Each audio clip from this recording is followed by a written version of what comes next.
अरे क्या हुआ भाई, इतना टेंशन क्यों ले रहे हो? अरे क्या बताऊँ यार, आज एक छोटी सी गलती की वजह से मेरा बॉस मेरे ऊपर चढ़ गया, करियर की वाट लगा रखी है।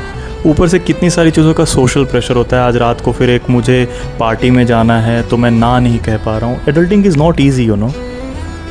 अरे इतना टेंशन मत लो, लाइफ में आगे जाके धीरे धीरे सारी चीज़ें ठीक ही हो जाती हैं। और किसी भी चीज़ का बहुत बड़ा बवाल नहीं बनाना चाहिए, थोड़ा पीसफुली रहो। चलो मैं तुमको 7 चीज़ें बताता हूँ जो तुमको करनी चाहिए अभी।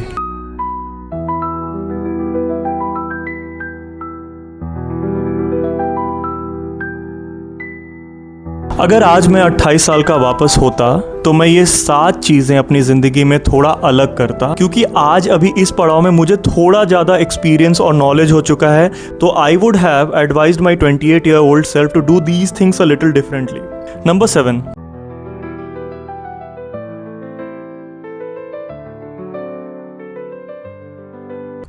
आई वुड स्टॉप इम्प्रेसिंग पीपल। मुझे ये चीज़ अब रियलाइज़ हो चुका है कि कभी भी आप ज़िंदगी में कोई ऐसी चीज़ ना करें जो आप सिर्फ लोगों को इम्प्रेस करने के लिए कर रहे हैं।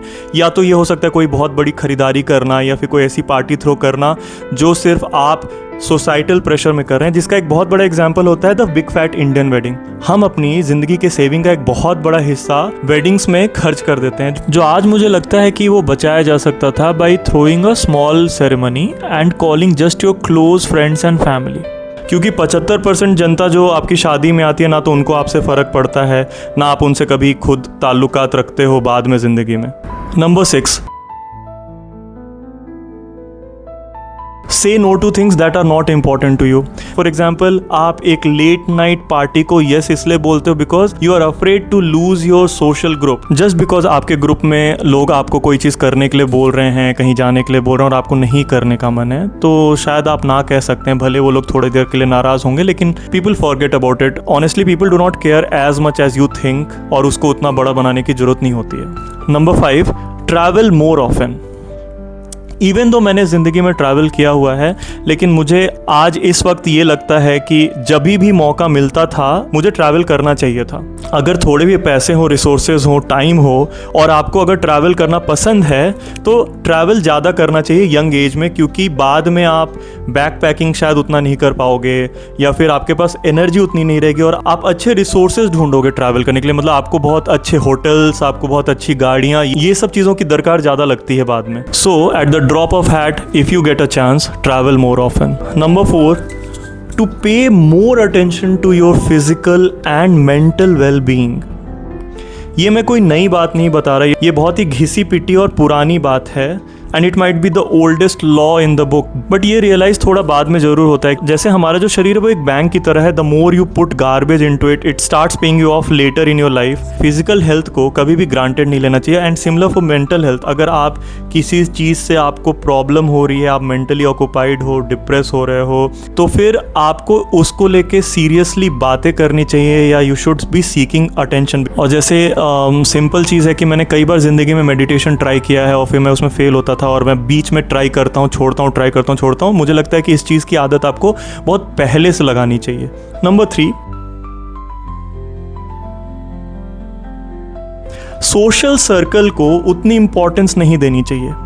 मतलब हम जब यंग होते हैं तो हम अपने आसपास के दोस्तों, कलीग्स, जो भी सोशल सर्कल बनता है उसको बहुत इंपॉर्टेंस देते हैं, उनके टाइमलाइन से अपनी टाइमलाइन मैच करने की कोशिश करते हैं। बट बाद में ये रियलाइज़ होता है कि आपकी ज़िंदगी में बहुत कम दोस्त ऐसे होते हैं जो लॉन्ग टर्म बनते हैं, उनको आप अपने क्लोज रखिए। देखिए, friends are important, it's very important to have good circle in life, but अगर आप उसके लिए एक एक्स्ट्रा माइल जा रहे हो, टाइम इन्वेस्ट कर रहे हो ज़्यादा जो आपके कैपेसिटी से बाहर है, तो वो मुझे आज को लगता है कि वो इतना इम्पॉर्टेंट नहीं है। आप अपने ऊपर टाइम इन्वेस्ट कीजिए, आपके पैशंस, आपकी हॉबीज़ में ज़्यादा टाइम दीजिए, क्योंकि कुछ ना कुछ अगर आपको ज़िंदगी में सीखना है तो उसको समय देना पड़ता है, और वो समय वापस तो कभी नहीं आता है। नंबर 2,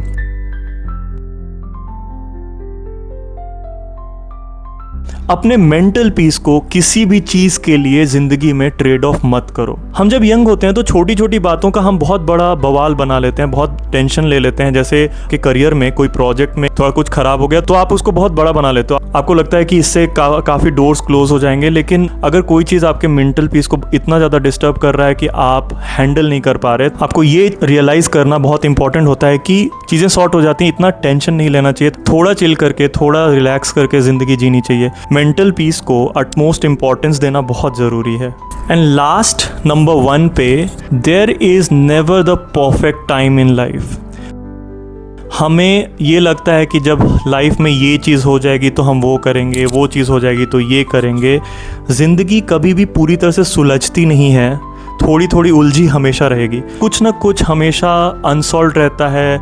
लाइफ एक मिस्ट्री की तरह है जिसमें कुछ ना कुछ एक पजल जरूर मिसिंग रहेगा। सो अगर आपको कोई चीज़ करने में अच्छा लगता है, आप कोई चीज़ चेज करना चाहते हो, कोई पैशन फॉलो करना चाहते हो, तो जस्ट करो। कोई चीज़ का कोई सही वक्त नहीं होता है। कभी भी ज़िंदगी में सारे एवेन्यूज़ शायद स्टेबल नहीं होते हैं, कुछ ना कुछ चीज़ें लगी रहती हैं। तो आज ज़िंदगी के इस पड़ाव पे मैं ये एवेन्यूज़ को थोड़ा डिफरेंटली करता, क्योंकि मेरे पास अभी उन सब चीज़ों को लेके एक्सपीरियंस ज़्यादा है या समझ ज़्यादा है। Do tell me in the comments, if you were to become younger again, what things you would do differently. And अगर आपको ये वीडियो पसंद आई तो please hit that like and subscribe to my channel. See you in the next one. Bye.